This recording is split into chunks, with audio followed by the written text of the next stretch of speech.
Hey team, Glenn and here. Welcome back to the Building Better Humans Project podcast. It is Mayhem Monday, which means we once again have Mili Mayhem Saul in the building.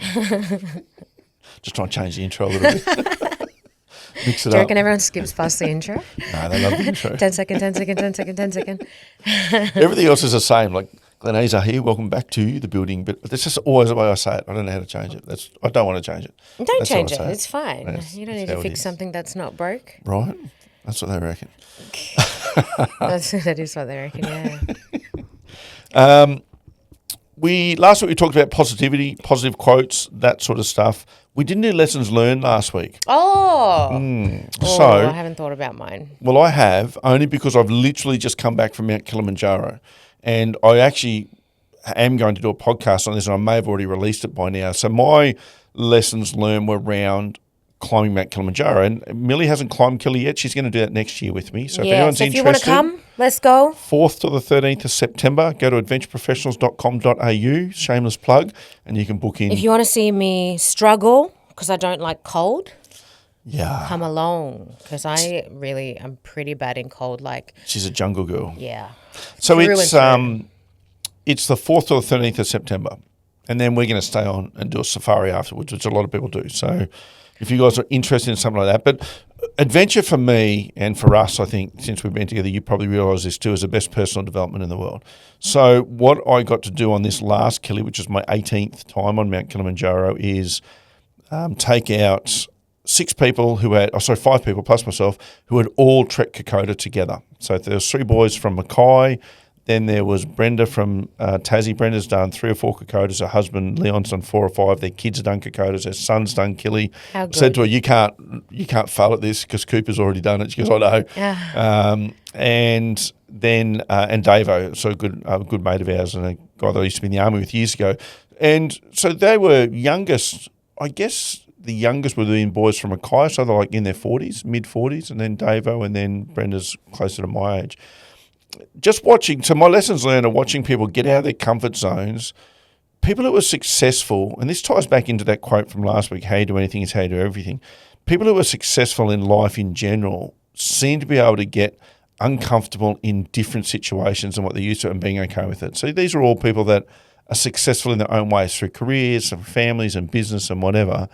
And no one whinged, no one complained. They just got about their business. It's a tough climb, but they gelled. I mean, they knew each other from Kokoda because that's where they first met, but they gelled really well together.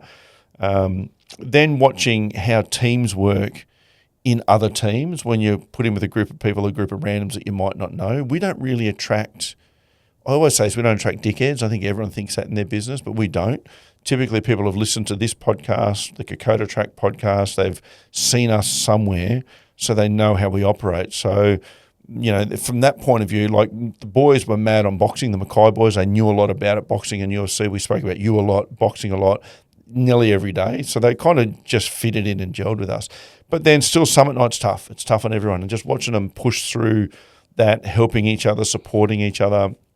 Brenda was strong the whole way through. Like as in her heart rate was crazy low, like, you know, 50s and 60s, even at higher altitude. And then she got sick right before the summit. So she got sick that afternoon in the belly. And there's 3 or 4 times on the climb up, I'm like, you know, how you going? She said, still the same. She just looked really poor. She felt really poor. I said, do you want to keep going? Yeah, no, I'll keep going. And I wasn't asking to try and turn. I just wanted to make sure because you can't muck around at high altitude. And she made it. So good on her. Of Love all the it. days to be sick, that was that day. Because we all had a day. My day was a couple of days before, but her day just happened to be. So what does it feel like? You just feel sick generally, like all over? The altitude? Yeah, I guess. It's really hard to explain, but when you climb, the last section from base camp to the summit is 5 kilometres in distance. So most people, like you'd run that in 23 minutes. Oh, a bit more than that. A bit more, 25 minutes? We'll say 23.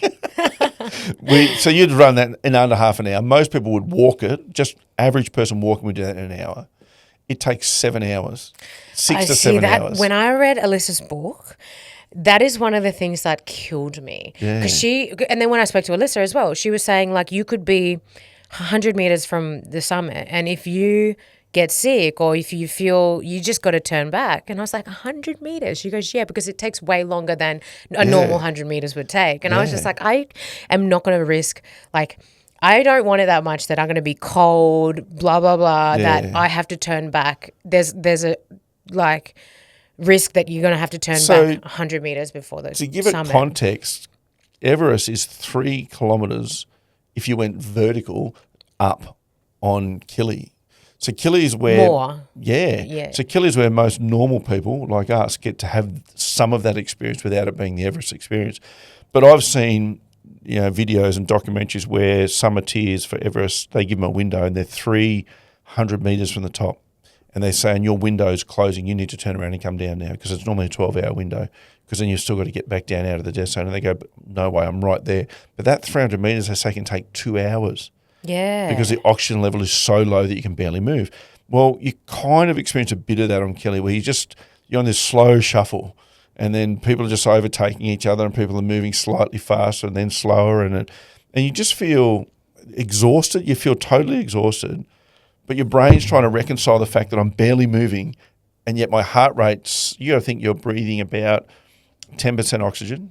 Normal sea level, you're breathing 21%, so half as much oxygen. So if your resting heart rate's 60, it's probably 120, because it's trying to get that, it has to beat faster to get the oxygen around. So then to have a higher heart rate whilst barely moving is a really bizarre feeling. And it's just physically exhausting. Just until you get this point called Stellar Point, and then it's a big walk around to the summit, which is relatively flat, but just tiring. So that's all. And then as soon as you come down in altitude, you feel amazing. You just feel this energy come back in because you're getting all this extra oxygen. And that night, you go all the way down and you sleep at like 3,000 metres above sea level. Now, if any of us went into 3,000 metres above sea level to sleep, it would be a struggle if you've come from sea level to 3,000 metres. But when you come down from 6,000 metres to 3,000, you feel amazing because you can breathe. People have the best night's sleep they've ever had anywhere.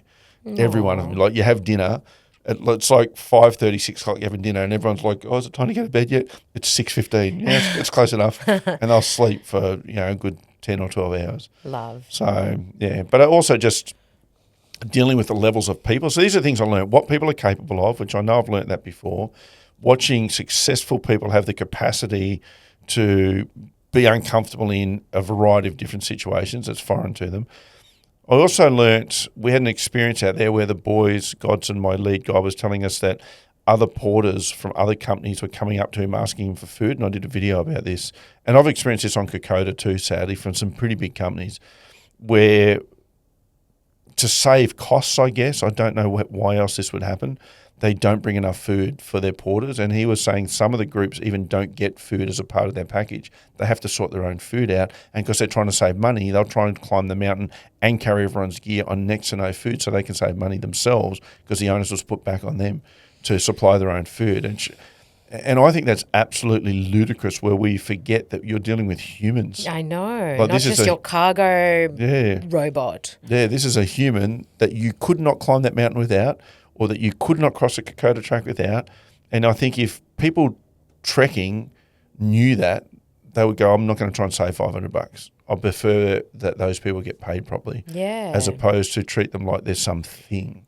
It's bizarre. So yeah, anyway, the so $500 that they'd probably spend at a long lunch, 100. But you want to keep that money for yourself rather than this person who's helping you achieve what you wanted to achieve to not eat. And I did a video on that because I think it's not good enough for you as an adventurer or a trekker to be ignorant. You should know. And I've seen companies try to actively stop their porters from talking to people. And I know a guy who said, I don't like it because, they tell stories. Well, there's some truth to those stories. Yeah. Because then when I'm in Penji, I'll ask Killer, hey, what's happening over there? And he'll tell me. And I go, okay, well, that's not good. That's why. But there's no story to be told if you're looking after your people. If you have nothing to hide, then you don't care who people talk to. Yeah. So I just learned that people can really, particularly Westerners, that you can sometimes learn to hate your own culture when people are going into countries and doing that. Because, like the Africans, they work pretty cheaply anyway. It's a cheaper country to operate in than PNG even.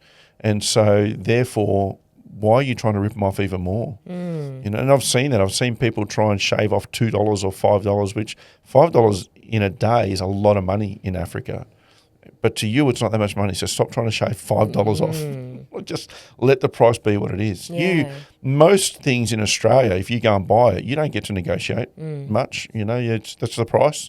And if there is negotiation, like real estate or cars, second-hand cars, then there's it's probably already packed into the price, ready for you to negotiate. That's different, but you're negotiating with people's services to carry your gear, food.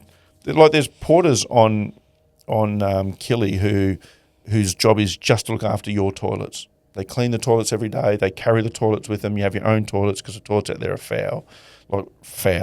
And so you carry your own. That's a part of the service. And then they sing and dance when you come into camp. And the last day they sung and they got up and said, you can see by the way we sing, which was true, you can see how much this means to us, that you employ us and allow us to take money back to our families.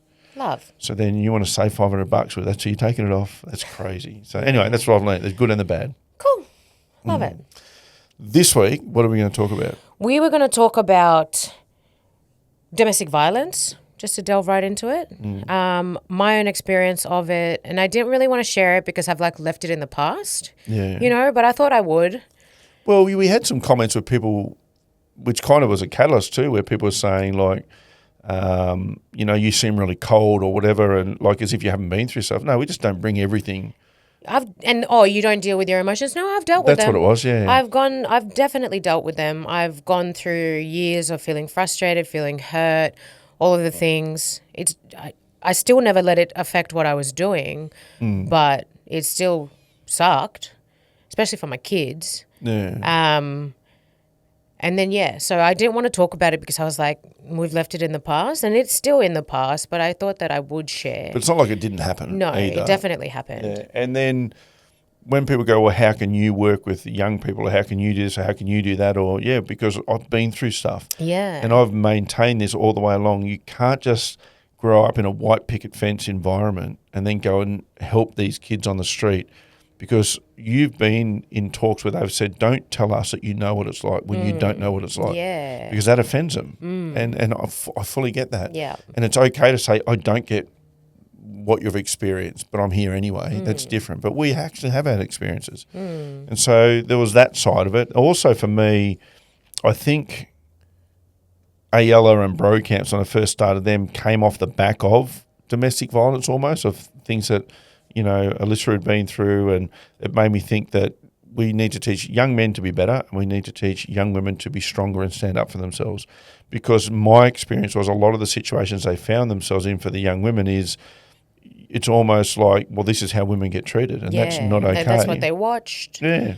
How their mum was treated, how their dad treated their mum, or vice versa. Yeah. And so they grew up in an environment where they think that that's normal. That's their value. Yeah. And we come from all societies, and from PNG to Australia to, at some point over the last 100 years, have progressed from men being owners of women.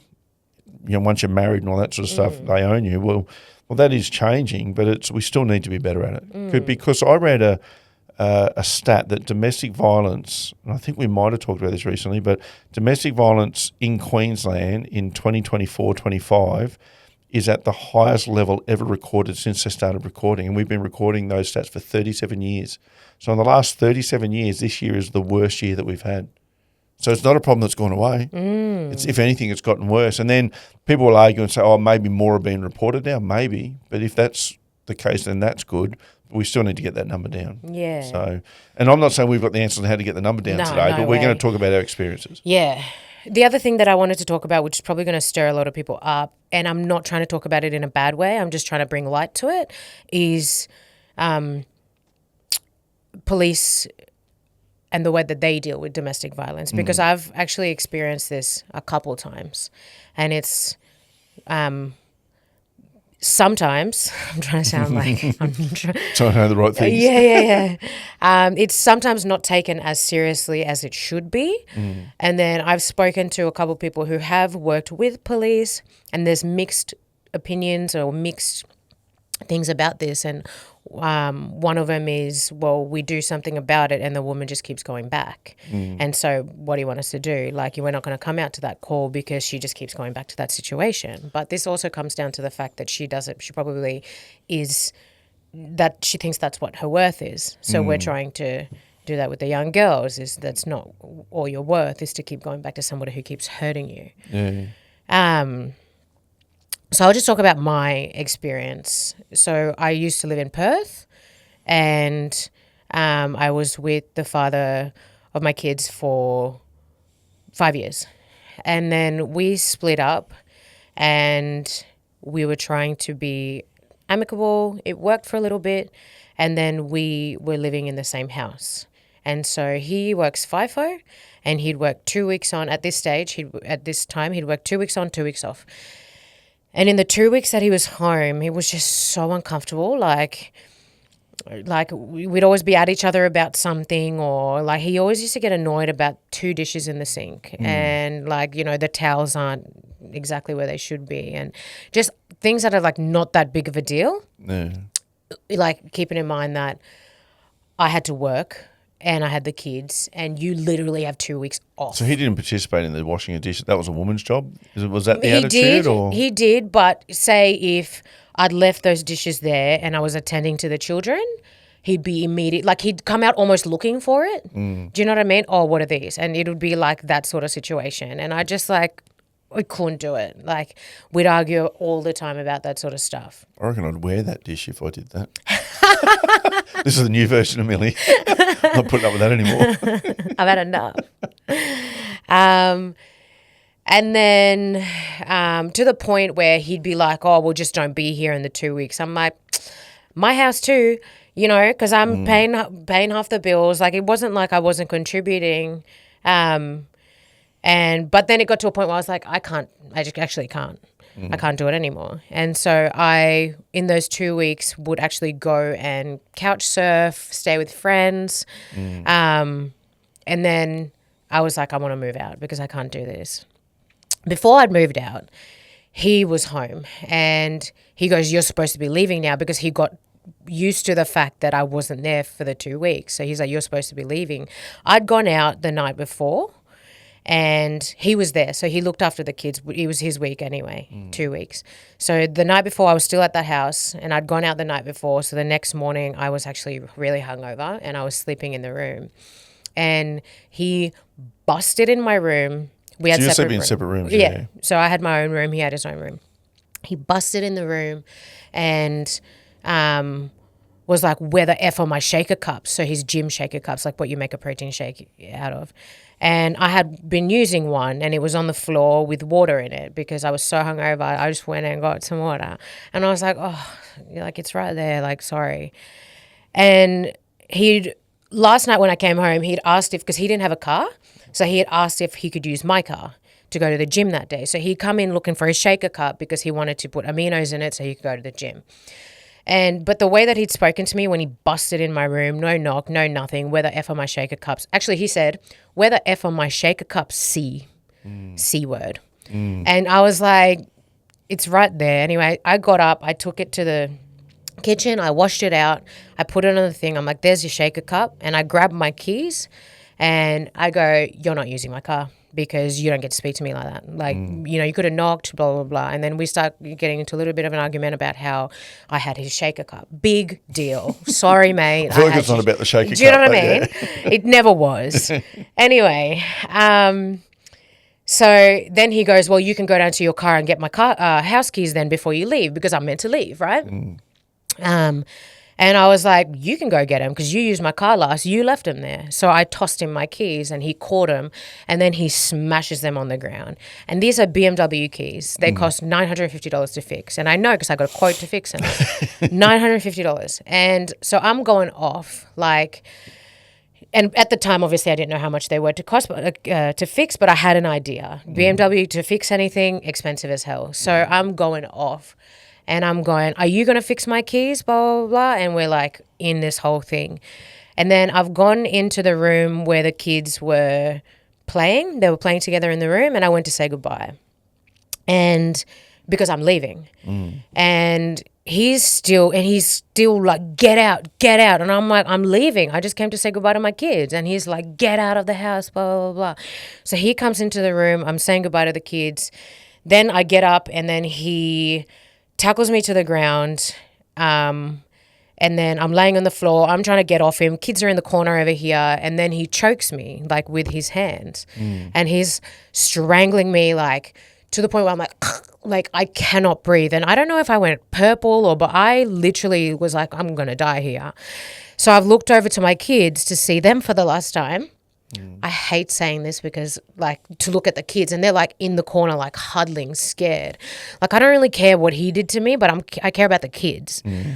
Anyway, so I'm like, okay, I'm dead here. And that's the last time my kids are going to see me. My kids are going to watch me die. And then he, like, lets go. And I'm like, my throat's like coarse. And I'm like trying to, like, you choked me. And I stand up and he's like, no, I didn't. He's like, keep your voice down. Shut up. Because obviously the neighbor, but I'm actually trying to be louder so that the neighbors can hear me because it's an apartment building. Anyway, so he's, keep your voice down. Shut up. Stop yelling. I'm like, I can't actually yell. Like, my throat is so coarse at this point. And the kids still remember this because I remember Samuel telling me this once. Yeah. And then he's like, get out of my house. I'm trying to leave around. And then I'm like thinking I don't really want to leave because the kids are here. And you literally just nearly killed me in front of them. What could you do to them? Yeah, exactly. But then he drags me. He holds on to me. He drags me. And I'm like kicking, like trying to get him to like let go of me. And he's dragging me towards the front door. He opens the front door. He lets me go. I stand up and then he just like if you know Muay Thai, he does like this perfect front kick. So he front kicks me out and then he slams the door. Was that downstairs, down a set of stairs No, or something? Or no. Just on a low level? Yeah, yeah. So he front kicks me out to he's got a little front porch sort of on his apartment. Really nice apartments, actually. Anyway, he front kicks me out and then he slams the door. And I am like irate. Like I'm like smashing the door, like give me my kids. Anyway, so then I call his mum. Mum does nothing. And this is another topic about mums enabling their shit sons. Sorry, it makes me angry. Anyway, she doesn't do anything. She doesn't even call him. But they've adopted this attitude where it's like none of my business. Do you know? Like it is your business. You raised this person. It's 100% your business. And probably grew up. She's probably in the same sort of relationship. Well, she is, but not physically. Well, he's never spoken physically, but he's very emotionally abusive to her. This is what her son told me. So, anyway, and then so I call the cops, and then the cops ring him, and I can hear him inside the door. And this is a man that's gone from yelling at me, choking me to the point where I nearly died in front of my children, dragging me outside, and you could see the filthiness in his face. Like he was so angry. Then front kicking me outside of the house, of the front door, to completely calm when the cops phoned him. And immediately I'm thinking, you're insane. Like, how can you go from that to just calm? Like, it still gives me like chills. You know, it's like almost like psycho. Like, and it's not. It doesn't matter why this happened, but for me, listening from the outside, it's probably because you went out. He's probably thinking, "Oh, you're having a good time." I don't know, because men get like that. They get very possessive over their partners or ex-partners. But we weren't together. We'd been separated for because you're a living while. together. I don't know. There's something that's triggered in their brain to think that this is okay to treat someone like that. It's crazy. Yeah. The cops come, and because I'm going off and he's calm, they actually, you know, I'm like, I want my kids. And he's telling them that it's my week with the kids. And they actually went downstairs to the car for him and got his house keys. Like, they were fully on his side. Like, it was wild. And I'm telling them, he just choked me. He just blah, blah, blah. You would have marks on you, I'd Yeah, imagine. I did, because I went to the hospital. I wasn't going to, but lucky friends of mine were like, you should go to the hospital and just get that checked. And also for evidence. Yeah. You know, if it goes any further. And yeah, so that happened. The cops came, and then I went and got an Airbnb. Mum came, and Tina came, my sister. And then Mum's like, "You're going to Brisbane," and I was like, "What do you mean?" She's like, "You're going to Brisbane." The cops also let the kids stay there, so they actually escorted me in as if I was some sort of criminal. And they were like, you can go get your stuff. And he said, you can get everything except the passports. I was like, I'm getting the passports for the kids' passports. So, you know, he wasn't there. I went in, I got everything. I got the kids' passports, got their birth certificates, left everything of his, and I left. Was it pretty scary to leave your kids there? Yeah, for sure. But they wouldn't let me take them because he's like, it's my week. That's what I mean. That must have been pretty, as a mum, pretty hectic. Yeah. Because if someone can do that to you in front of the kids, they can do so. And dads do stuff for kids. It's happened. Yeah. It's been recorded. 100%. Like that guy that douses family in petrol. Yeah. And hectic, you know. Just the way that the police handled that, I was really off it. Like, I was like, you guys are like, you know, like, of course I'm going to be irate when I just got choked, nearly died in front of my kids. And people are going to always say, oh, there are women that put in false claims, which I'm sure is true. But I think you have to treat every claim like it's real. particularly when there's kids involved. Yeah. Just in case. Yeah. So I stayed with Mum at this Airbnb for a little bit. Mum was already there, I think. She had an Airbnb, so I've gone there. And yeah, she got an Airbnb because she always felt uncomfortable around the kid's dad. Yeah. Like she always did. And she always used to say it to me. Like, he doesn't look me in the eye. Well, Mum, not everybody. Not everyone looks you in the eye. Anyway, yeah. So I stayed there, and then she's gone, you're going to Brisbane. You're not staying here. And I'm like, I can't just take the kids and leave. She's like, absolutely you can. And then I thought about it for a few days. He still had the kids. And then I actually went to the kids' school and I pulled them out of school. Oh, so you took them then and I there. took them without him knowing. Yeah. So you're not allowed to do that, but they're my kids. Like, I'm gonna do what I want. Sorry. Yeah, especially when it's that level of violence has happened. Yeah. And then, Mum took Samuel to Brisbane first. And then me and Marley stayed in Perth for a couple more days. I can't remember why. Scary. Yeah. Waiting for him to try and track you down. Yeah. Because he would have realised when he went to pick him up from school. Yep. Yeah. That's exactly when he realised, But I blocked him on everything. I was going to say, how'd that go? No, I blocked him on everything. But then he emailed me and he was like, where the F are the kids? And I was like, they're with me. Where else would they be? Like, it's my 2 weeks. You just nearly killed me in front of them. I don't trust you with them. And then, so I moved to Brisbane without him knowing.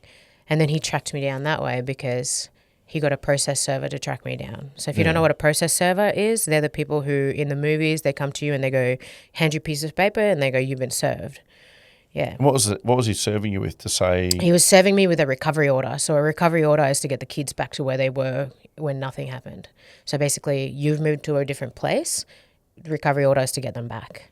So the application was a recovery order in order for us to move from Brisbane back to Perth. And so those court proceedings went for 2 years. And You spent 6 figures. I did spend 6 figures. That was a hectic time in my life, money-wise, busyness-wise, stress-wise. It was really, really wild. And you won?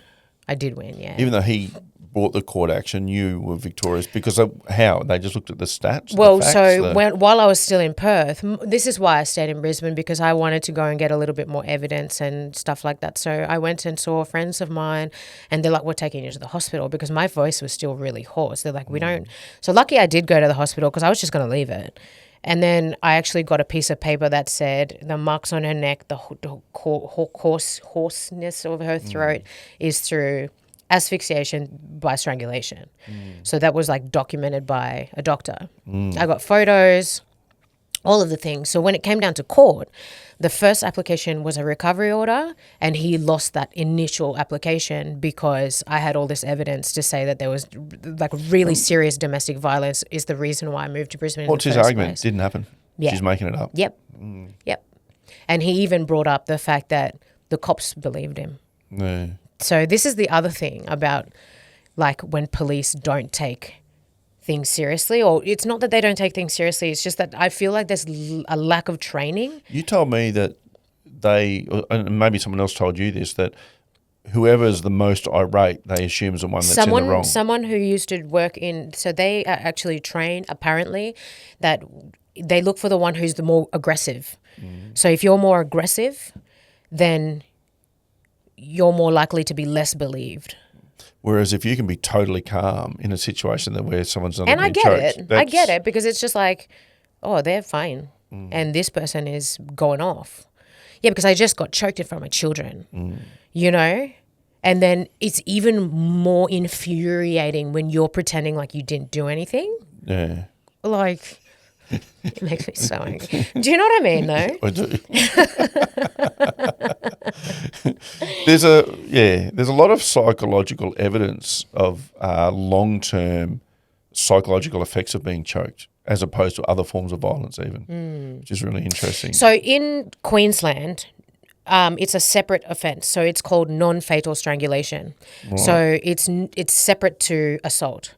Whereas in WA at the time, it was common assault or aggravated assault, sorry. Yeah, right. Yeah. So he got a $2,500 fine for nearly killing me in front of my children because it was aggravated assault. So you had to go through the Queensland court system, even though he set the process from WA? And it was COVID time, so we were on the phone for court for a lot of it. So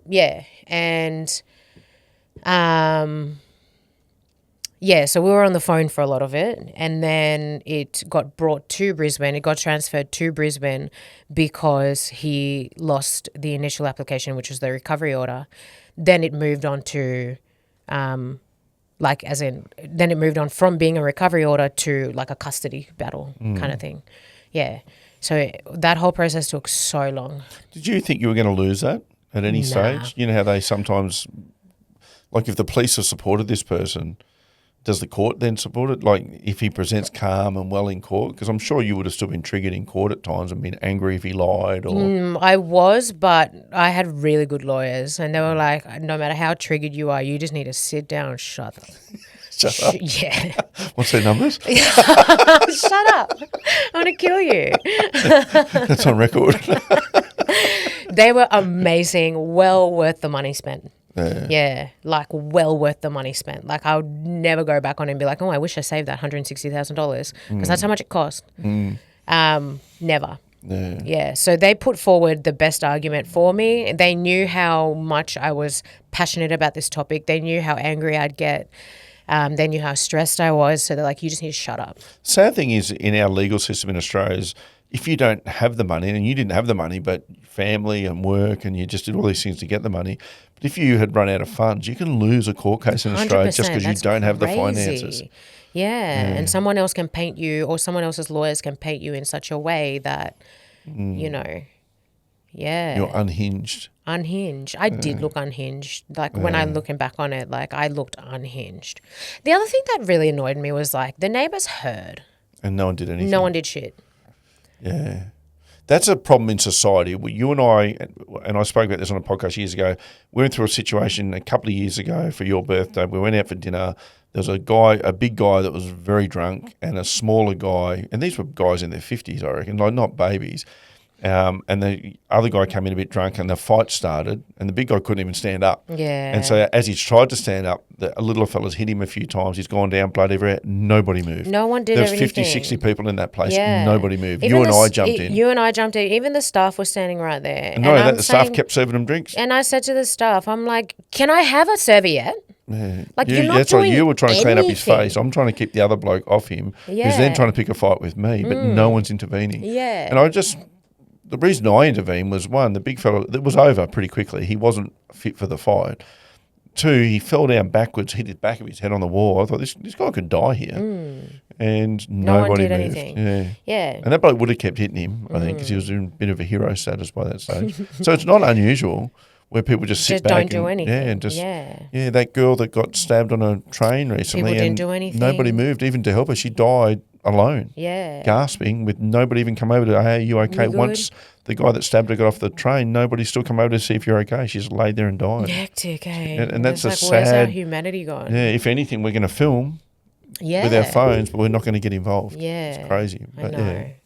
Anyway, so the other thing that I wanted to talk about, and we have gone over whether we should play this voicemail. Yeah. Well, I was going to say quickly, you had another DV incident years later, and which was similar, whether your partner at the time or ex-partner at the time tackled you twice.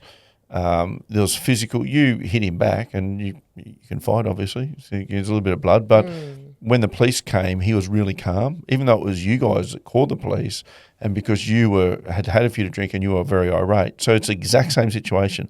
They've looked at who's the calmest and go, oh, that's a person that must be. And I know this sounds like Mili's got a habit of this. It's not a habit of this, but it's two significant instances, 5 or 6 years apart, where you've had the same experience, where the police have come in, and your lawyer at the time for that one actually suggested it could have even been a racial thing, because he said your sister, your PNG sister who was with you and yourself, he said, I hate to say this, but you are coloured, and that does play a lot into these things. And that's crazy. It's crazy. That you, as a lawyer, have to say, he was a good lawyer, but just to say, that, hey, that's just what it is, and that's what we're fighting against. Yeah. And he was in the public system. So there's two things. There's one, the emotional way they respond, and then your race, which to me is absolutely crazy. Yeah. But yes. This one is a voicemail that we accidentally got. So relating to that exact incident, my phone number was in a police officer's phone because it was on her to-do list to call me about that situation. And she's pocket dialed me. Whilst going through something else. So she's obviously had my phone number in there, and she's pocket dialed me. It's gone through to my voicemail. She has, because it's like midnight or something. Yeah, it was midnight, 1 o'clock in the morning. Because I woke up in the morning and I was like, oh, I've got this voicemail. And I started listening to it and I was like... And we have our phones turned off at night, as in turned on to Do Not Disturb, so we don't get these things. And I remember in the morning you're saying, hey, I got this message, hear this. Yeah, and I just couldn't, couldn't. But this is not directly to DV, but it's the way that police speak about people who report something. Well, to overview it before we even play it, just to give it clarity, it sounds like a woman has put in a complaint about being raped or being sexually assaulted, and then a couple of the police seem to believe her, but this one police officer who's a female absolutely thinks, nah, she's full of it. But even the way that... Talking about her like she's crazy. Talking about her like she's crazy because she self-harms. She self-harms. Which is natural with sexual assault. She's got cuts all over her legs. She sounds nuts. So this is, and I'm not saying all police. I'm not saying that at all. So I don't want you to listen to this thinking that I have such a disrespect for, people who are on our front line. I absolutely do not. I know it's such a hard job. It's not a disrespect for them. It's a respect for women. So we need 100%. To be listened to, particularly if there's evidence. Yeah. And there are some of these police in the background who do believe in this woman. Yeah. Then who are you to say, oh, no, I think she's crazy? Yeah. Anyway, I'm going to play it. So here it is. I'll just turn my phone up. I'll just play it on the mic. Okay, so she's in the watch house currently, but it looks like they're probably trying to get rid of her. Nah, she's losing her fucking mind and said, all right, fuck you then, get an ambulance, get a rape kit, I'll tell you, blah, blah, blah. And then she's like scratching herself, she's bleeding, she's out of... Yeah, she's proper nuts. Like she's got cuts all over her leg from just like self-harm. Yeah. Now she's claiming rape but not claiming rape. Like she's... I reckon she has been raped. I reckon she's been raped, just based on her attitude when I asked her the question. She was shifting her eyes, she was looking down, she delayed her answer to me. Everything that I've got explained for. I mean, I was at 10 years ago. But also chased with it by a guy with and she's also been chased by a guy with a machete. That's fair. But like all my experience with bloody rape victims is, I think she's been raped, but she won't tell us. All right. We might head down that way. Yeah, is that okay? The more I talk to you, the more I'm like, probably better you come here. Yeah. The watch house is almost at the point of they won't accept her. They want us to take her to the hospital. Just the way that she carried on, they tried to put her in the smock. And then when we took the hair tie off her, she then told me that she was autistic and the hair on the back of her neck was like making her go insane. She took all of her clothes off, got naked, scratched like all over her chest and stuff, and me and Lauren had to calm her down. And then just taking her to the soldier lost it again. And that's when she yelled out about the rape. All right. Yeah, is that okay? This job just keeps giving. It just keeps unfolding. Like, I'm literally just about to get the footage from the Tesla because I'm just trying to lock down the footage we can get. So I'm just trying to lock down evidence. But, yeah, if you guys could maybe even just talk to her, work out what we can do tonight. If we can do a safe, we can do a safe. That'd be brilliant. You know, like if we can get that evidence. She's still wearing the same underwear. She's still wearing the same underwear. She's still wearing all the same clothes. All right. So. Well, yeah, we'll head that way. We can tomorrow, so we'll head down just at the Redcliffe house. Yeah, we're at Redcliffe Station. All right, I'll see you shortly. Thanks, mate. Well, I know how long it'll be. I do that commute every day, so you're going to be a while. Have a good. Thanks, mate. See you, bye. Love it. Rebecca. So he goes, she's proper nuts. She's got cuts all over her legs. Who talks about people like that? And when they're talking about, she said she's autistic and touching the hair in the back of the neck, well, Christian's autistic and he hates, we can't take him to a barber because he will not let them touch the front of his hair. So that's actually a thing. How do you know she's not? That's and actually a the way thing. that they're speaking about him. And I get it. Well, I don't get it, but I understand that you guys, like police officers, probably deal with hectic, not probably, they do deal with hectic things all day, every day.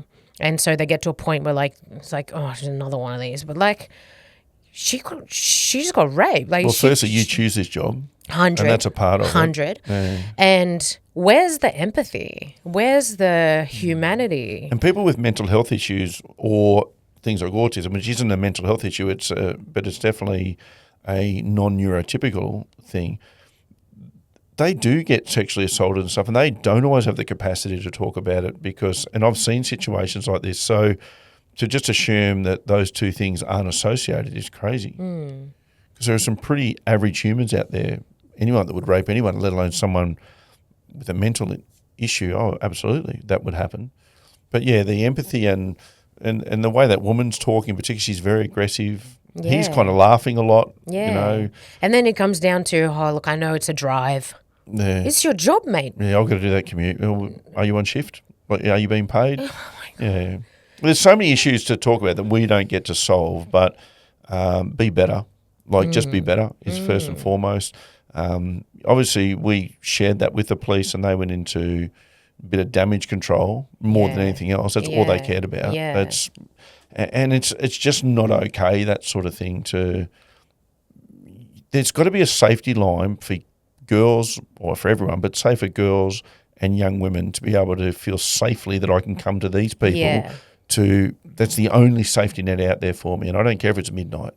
That's when it is. I'm sorry that this didn't happen at a time more suitable to you, where it wasn't putting you out and you happen to be in the area. Sorry that you got to drive. Yeah. So I was, anyway, yeah. You're seeing, when I was in medical, as a paramedic and in nursing, they used to say to us that, because nurses get a lot of abuse and stuff, that what you're going to remember is we're seeing people in their absolute worst, where everything is a struggle for them. Well, that's the same. If you're going into a job, and I'm a massive believer in our first responders, obviously I've been one, but we also have to understand that we are catching people at their worst, so you can't expect them to behave at their best first and foremost. And they need safety. So whether it's school teachers, police officers, religious figures, priests and so on, those are safety networks for humans when they're struggling. And so if you're willing to take on that role, that means that you've got to have the capacity to have a lot of empathy. I've heard this feedback from quite a few domestic violence victims, whether I've read it in comments, whether I've heard it firsthand coming out their mouth, but they've said police don't do anything anyway. Whether that's true, whether that's not, that's their experience. Yeah. Because they get judged, and that defence lawyers, you've seen that through documentaries. I watch a lot of true crime where women will get pulled apart on the stand. So therefore, they've got to defend, whether it be how they dressed or there's nothing they're wearing that makes that okay. Yeah, so for sure. So there's all of those sort of things, and they start to try and, even if they slept around, well, okay, but those were people I chose to sleep with. Yeah. There's still nothing that says you can do. But then if you can't even go to your police and get some level of empathy, hey, you know what, let's do the rape kit. Let's find out exactly what happened to you. I feel like I'm dealing with something here, as in it sounds like there's some levels of mental stuff. Then, all right, then let's bring a psych in. Let's bring someone in. Imagine she did get sexually assaulted. I'd be going off my nut, just like I did when I got choked. Yeah. But because I'm being aggressive, you're taking it personally as the person who's meant to be keeping me safe. You've got nothing to do with this situation. You're just the person who's meant to be keeping me safe as a police officer. Just get the facts from both sides. But you're taking it personally because I might be aggressive towards When you were choked, when you were tackled, by that second person, same thing. They come in and, you're all right, yeah.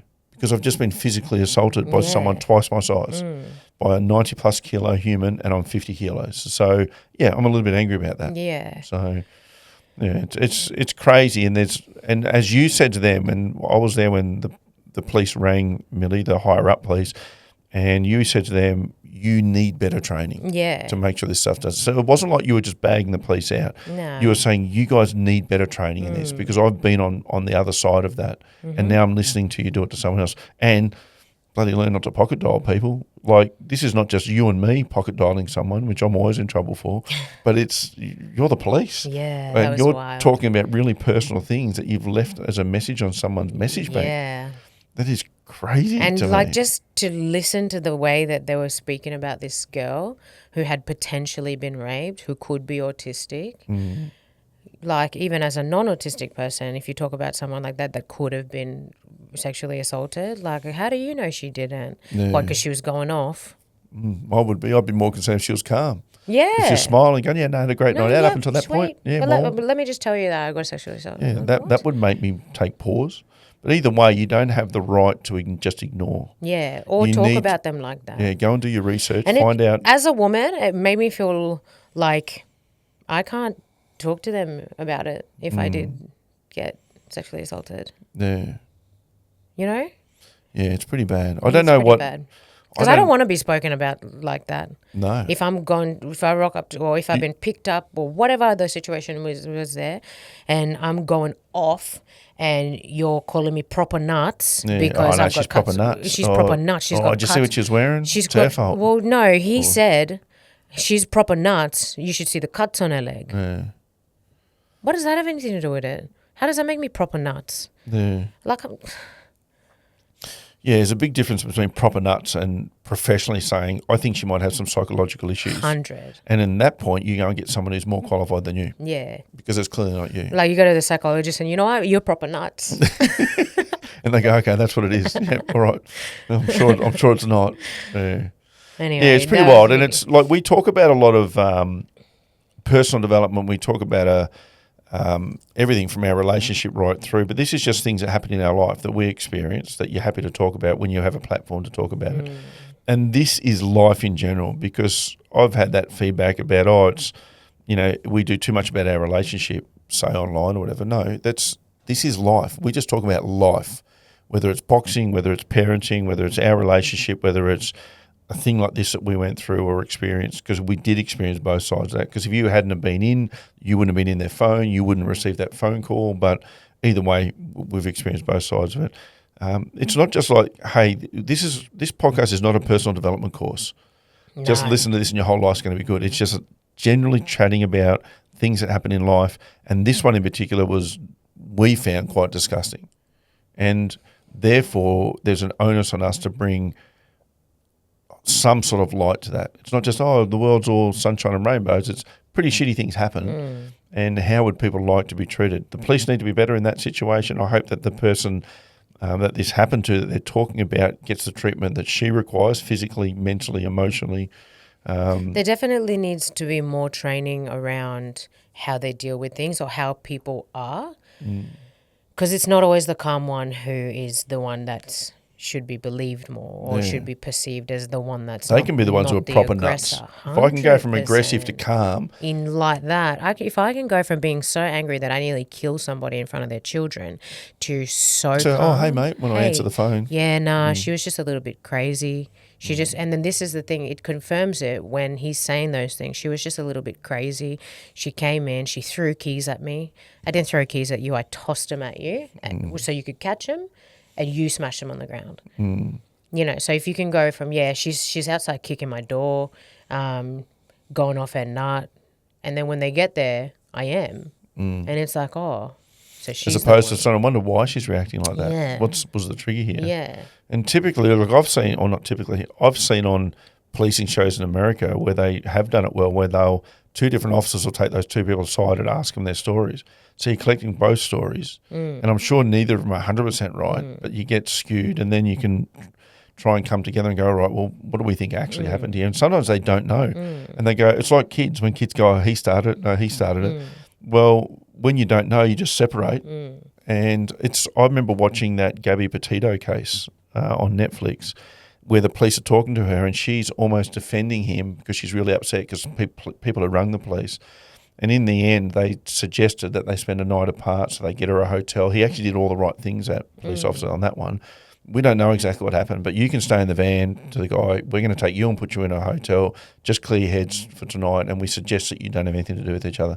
Sadly, she went back to him, but that's the police in that moment did the right thing. Yeah. Because they couldn't work it out, as opposed to going, well, we don't know, so just jump back in the van and you guys will be right.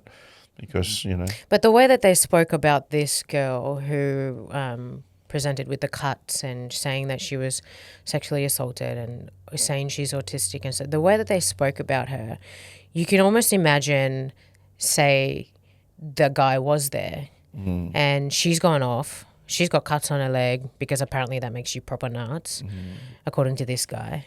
And then the guy who sexually assaulted her could be like, she's off her meds.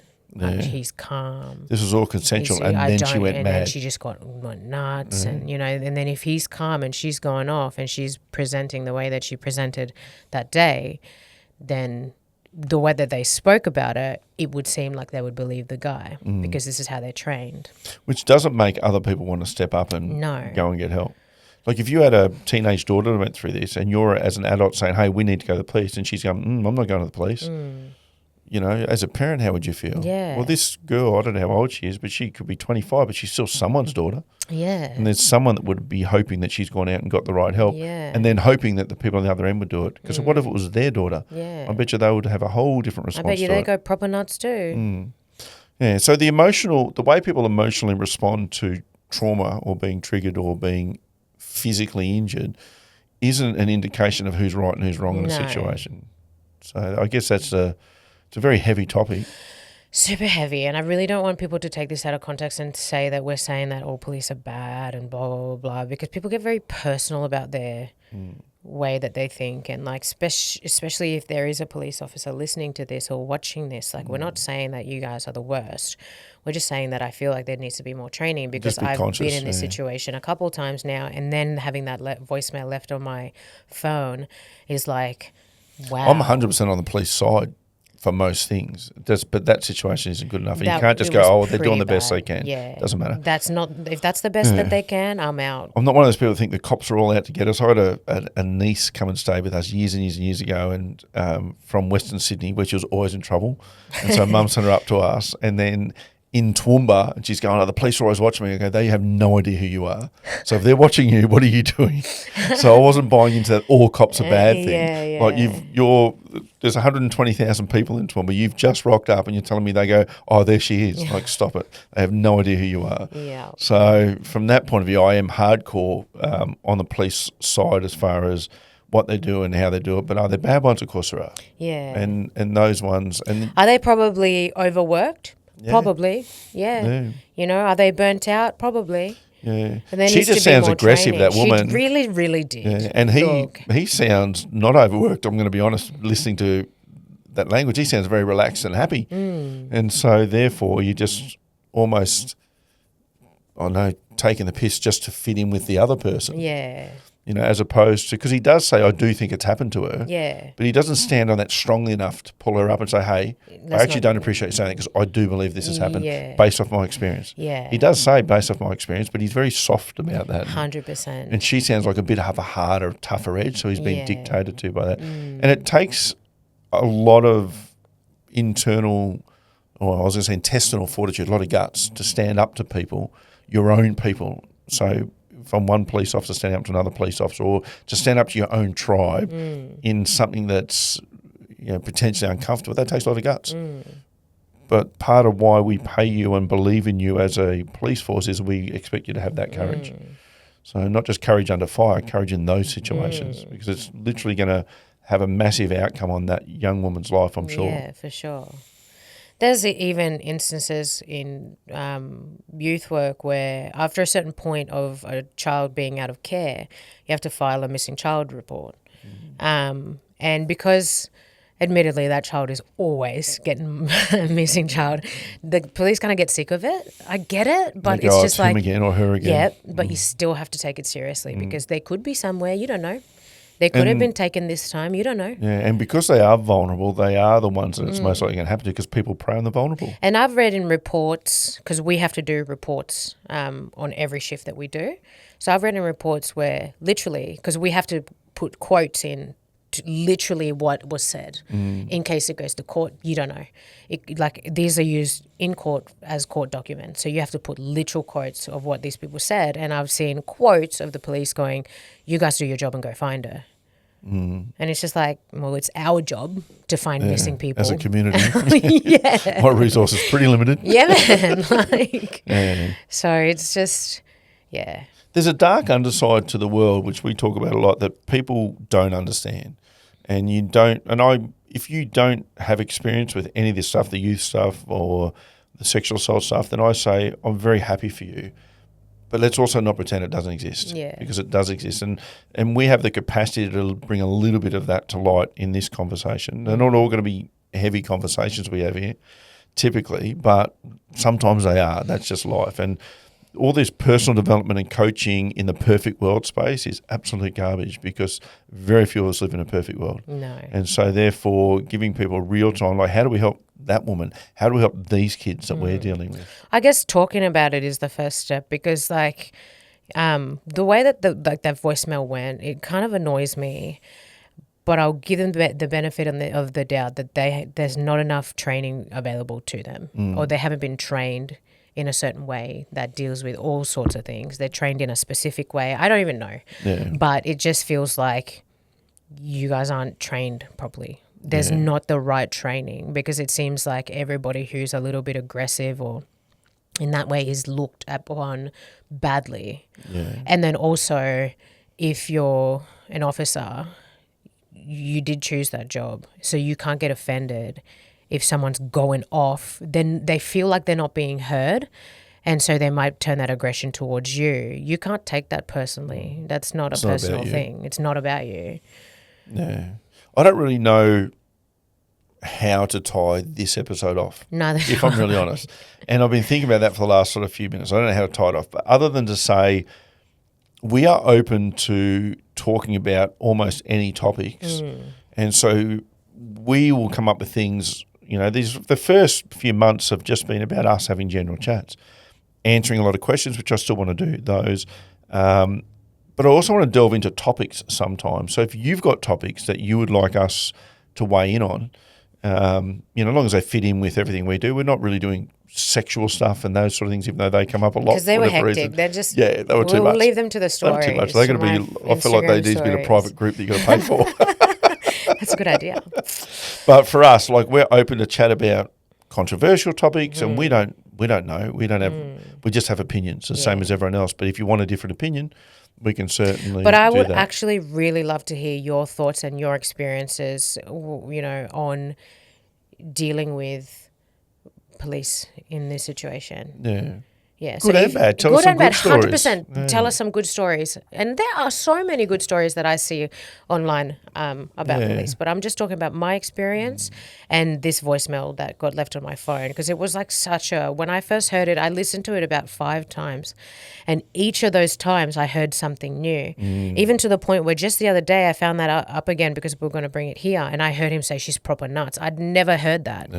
I'd listened to it, but it didn't register properly. And then, she's proper nuts. She got cuts all over her legs. And I'm like... To me, a different conversation there, and I would analyse this conversation with them if I was their hierarchy and say, how could we have handled this whole thing better, besides not pocket dialing someone, but just the conversations we're having when no one's watching are important. Yeah. Even though they go, well, no one will know. Well, it's still important. And instead of saying she's proper nuts, a better conversation would have been saying, look, I really think she's unwell. Yeah. I feel concerned. I think she's unwell. Yeah. Proper nuts is very degrading. Yeah, 100%. And so that's not quite the same conversation. But yeah, we're definitely open to conversation. If you want to look at good police stories, look up police hugging people.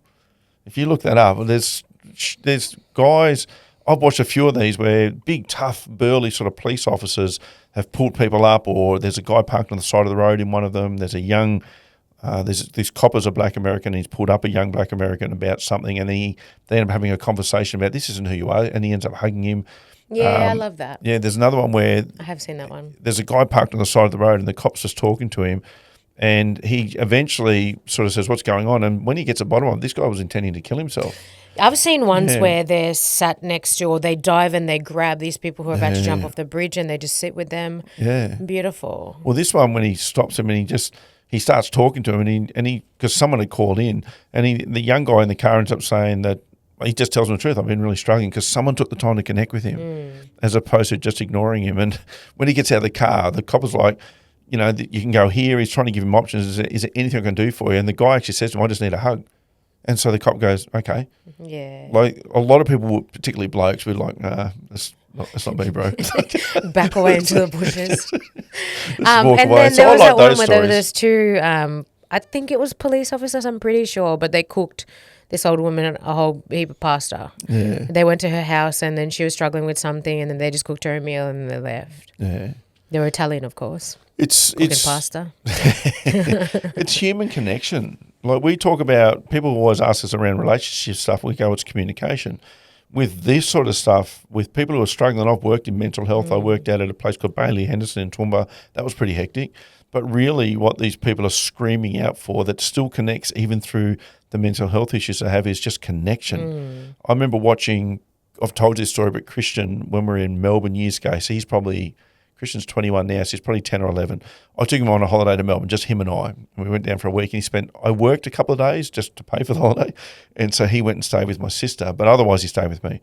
And we were at this cafe, and there were these two ladies, one's in their 30s, one in their 40s, I'm guessing, and they were clearly people well affected by drugs. They were riding around on scooters, colour hair, everything. And he just went up and started chatting to them. And initially she got really defensive because she had purple hair, and her scooter was purple, and he said, "Is your hair purple?" And she was like, "Yes."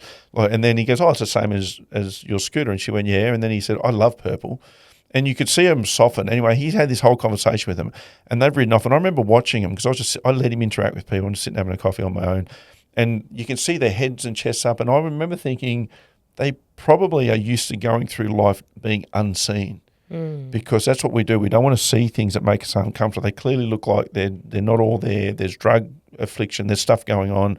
I just want to have my coffee and pretend not to see that. Christian sees people and he doesn't care. He literally wants to talk about the fact that your hair's purple and I love purple. And I just saw them going away and their heads were up and their chests were up and they probably felt seen for the first time. So, and Christian's got his own mental stuff going on. So I will say Christian loves police. he does love And police. so anytime you see a police car, a police motorbike, he'll point it out. And then if he sees actual police officers, he'll make a point to go up and talk to He them. needs to talk to And they're them. always really good. Yeah. Yeah. Yeah, I've taken him into station. I took him into Nunda station years ago because he wanted to go in, and they're just an admin person at the front, and she was well in her 60s, and he was asking those questions, and she was getting a bit confused because he just wanted to see the police, and she's trying to find out, well, what's happened, like what's going on, and he's getting annoyed as he says, nothing's happened, and I had to explain to her, look, he's autistic and intellectually impaired, he just loves the police. So she got someone, and these two police officers come out, a woman and a man, and they took him around and they showed him through the whole back. I went with him. They put vests on him. He had a great time. And then there was these two detectives sitting there because they're plain clothes, and they're saying, "Oh, this is Detective so-and-so." And he's saying, "Are you a police?" And he's going, "Yeah, I'm a police. I just don't wear the uniform." And because all the rest of them had police written across their back, he says, "You haven't got police written across your back." And he's going, "No, but I'm a detective." He's going, "No, but I like the one with the police written on his." He didn't care. That took nothing of their time. Yeah. It probably took all of 15 minutes and it absolutely made his day. Oh. So I like it when I know they're overworked when they have time to do stuff like that. So there's heaps of good police stories, is our point. Yeah. But that's We're not not a good here one. just bagging them. No, that's not a good there one. are And they do need to be instances. better because you're dealing with someone at her absolute, I would imagine the worst possible thing that could happen outside of being murdered to a human is a sexual assault and then not being believed or being belittled and that attitude To if be you're heard thinking and that, believed regardless of your emotional state, Yeah. I think should be the training. Yeah. Just Or connect just give with them the benefit of the doubt. Just connect with them and even because at one stage they're saying she doesn't want to report it as rape. Cool. You probably haven't given her the space to. But at least but people can read just sit your with her. emotions as well. So she's probably going off and then you're speaking to her in a certain tone. You're looking at her in a certain way. she knows that you don't believe her. Yeah. She knows. Yeah. So then there's no longer the feeling of safety. Yeah. Like, this is a safe space for me to talk. So I'm being belittled almost. Yeah. And no one likes that. And Christian then doesn't that's just confirmed by that voicemail. Like, you belittled the hell out of that girl behind her back, and probably low key to her face, but definitely behind her back, because you left it on the phone of the wrong person. Because I saved that voicemail. Yeah, because it's sat in your back of your head Yeah. for a long time. Yeah. Yeah, and as it should. Like, these things shouldn't just be let go. No. So anyway, if you've got police stories you want to share, feel free. If you've got Good topics, or bad, if you have a different way of talking to us, like if you have different ideas, or if you know for a fact how police are trained, please enlighten us. We'd love to talk about it. I'd love to share one more thing. Millie won't want me to share this, but I'm going to share it anyway. Why? What is it? Well, you're going to find out. Millie's always had an issue, or not always. She has mentioned. So we're bringing up my issues now. An issue with her voice. You've said to me in the past, and I've got a mate who's Maddie. I'll give Maddie a shout out, and he sent me this message about your voice while I was. Don't embarrass him. No, it's you. What have I done? I can't find it now, but he wrote this thing about how amazing Millie's voice is. It was over the top good. And she's like, oh, okay. But now I can't find it. Thanks, Maddie, because now I like my voice. He did. Oh, here it is. He says, I must meet that totally gorgeous and highly intelligent girl of yours. I'd like to meet her. She has got the most magnificent voice of any woman I know. Thank you. I hope you know a lot of women. He's got two. No, he's two sisters. He said, I don't know exactly what it is, Glenn. Her voice is absolutely angelic. I don't know if angelic's the word I'm going for. But You sound jealous. No, I'm just you saying. sound jelly. Peanut butter and jealous. Her diction, the tone, the manner in which she just talks, it's actually almost hypnotising. Don't ask me to explain it. It's really weird. So calm and controlled. Beautiful. Absolutely beautiful. Hypnotising. Matt, are you watching? I actually do love your voice. Thank you. Yeah, and I think when we first started the podcast, and even before that, I used to say to you, you should talk more on your Instagram because you articulate very well. So, except basket, she's always had trouble with the word basket, but that's a whole other conversation. You have to go back and watch another episode to understand that. But you do articulate really well, and you come across really calm, confident, and clear when you articulate. Thank you. Which I think is a good thing. Thank you. Yeah, even though it rubs some people the wrong way, apparently. Really the wrong way. Don't like you to be overconfident. Change their whole life the wrong way. Disrupt their day-to-day activities the wrong way. Right. Jesus. Try living with that. I'm joking. You are joking. I'm joking. Jesus. Jesus. Go live with that other person that we know who they are. God, stop it. All right, so we're going to sign off there. Again, if you've got any topics you want us to play around with, please feel free. We're recording now. We've got a couple of weeks, hopefully, in the bag, but we might end up missing a week because the guy, our mate Jay, who has a podcast studio, is going on holidays. Shout out to Podshape. Thank you so much for letting us use your space. Yeah. So, but otherwise, we'll be back soon. Have a good week.